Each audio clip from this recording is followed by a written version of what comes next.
Hi, I'm Connor Williams, and welcome back to Johnnie Bennie Campus News, keeping you up to date on campus life and events.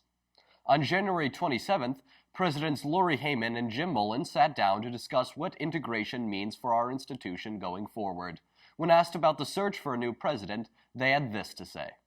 Thank you both for that. I want to move into some questions now about our first new joint president and the presidential search process. I think everyone is very excited and interested in that. So maybe Lori, why don't you start? First, tell us a little bit about the search process. What's the process look like, and what are we looking for in that first joint president? Yes. Well, we have a really wonderful search committee. It's about 20 people.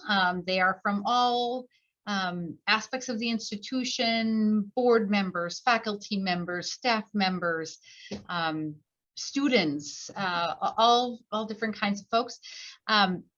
They are really looking for, we would love to get an experienced president. We think that this is a complex institution, of course, two institutions. We think that an experienced president would be good. We need a strategist, a visionary, and a person who is a brand champion, who can really grasp St. Ben's and St. John's wonderful strong points and put them out there to raise our reputation in the community and among our alums and friends. So I think we're looking for somebody who is a tremendous leader, strategist, visionary, reputation builder.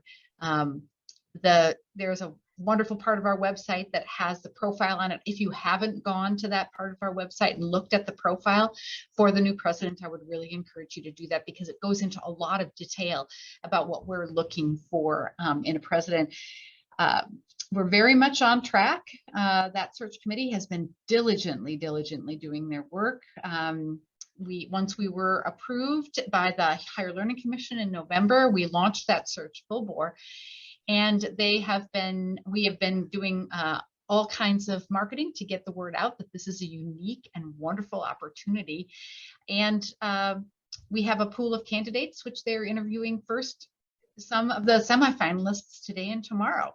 And so then they will go to a finalists group, and eventually, we believe at the end of February, very beginning of March, we will have a recommendation from that search committee, and we'll be able to elect a new president and have them approved by our monastery in Abbey.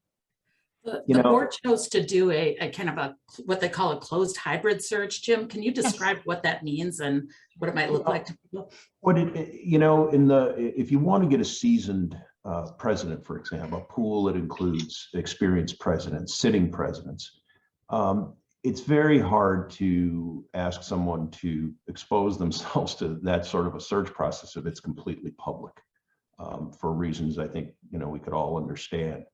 So what the process they've developed now, and I've come through them, Lori's come through them, is a process in which the names will not be released to the public. They will not come and do big presentations in front of the community, but we have a very, as Lori said, diverse and widely representative search committee.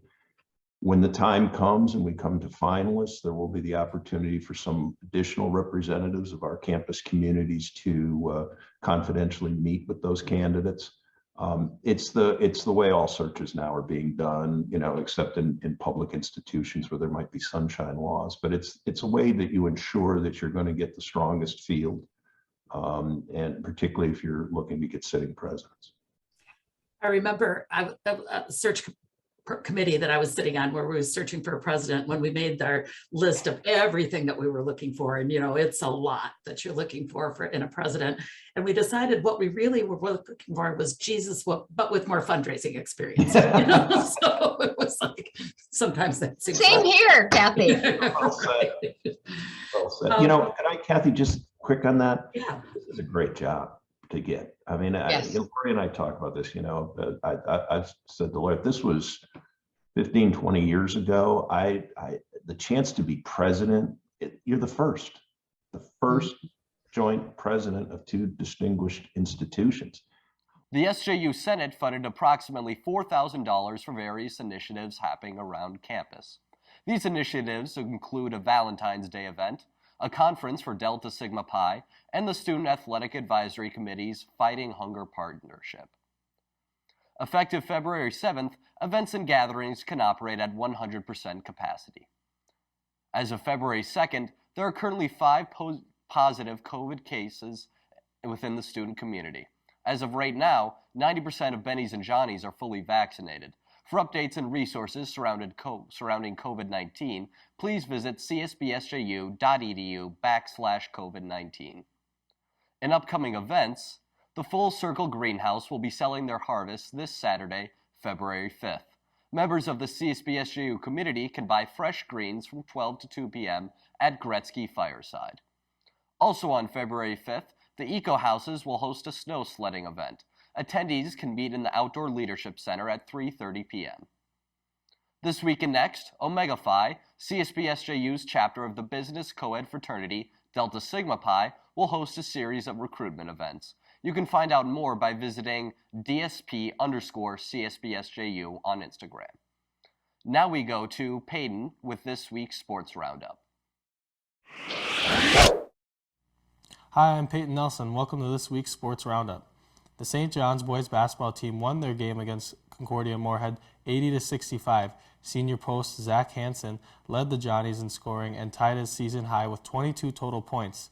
The Johnnies hope to add to their win streak as they host Bethel this week. The St. Ben's basketball team fell to Concordia Moorhead last week, losing by a final score of 64-46. The Bennies will look to bounce back this week as they take on Bethel. The St. John's wrestling team heads to Eau Claire this weekend for a dual meet Friday and then the Eau Claire Open tournament Saturday. The Benny swim and dive team fell to Gustavus this past weekend, but Anna Berklid and Fiona Roscoe both won a pair of individual events. The Bennies hope to bounce back this week as they head to Minneapolis for the Minnesota Challenge this weekend. The St. John's swim and dive team also fell to Gustavus this past weekend, but the Johnnies did come away with 3 individual wins in the 100 freestyle, the 200 backstroke, and the 200 freestyle. The Johnnies hope to bounce back this weekend as they head to Minneapolis for the Minnesota First Chance meet. The St. Ben's hockey team won their game against St. Catherine 4-3. Anika Brote led the Bennies with 2 goals and 1 assist. The Bennies look to keep their win streak going as they host Concordia Moorhead this week. The St. John's men's hockey team also won their game last week against Hamlin 4-1. The Johnnies will also look to keep their win streak rolling as they take on Concordia Moorhead later this week. That's it for this week's Sports Roundup. Be sure to tune in next week for all your Benny and Johnny sports news.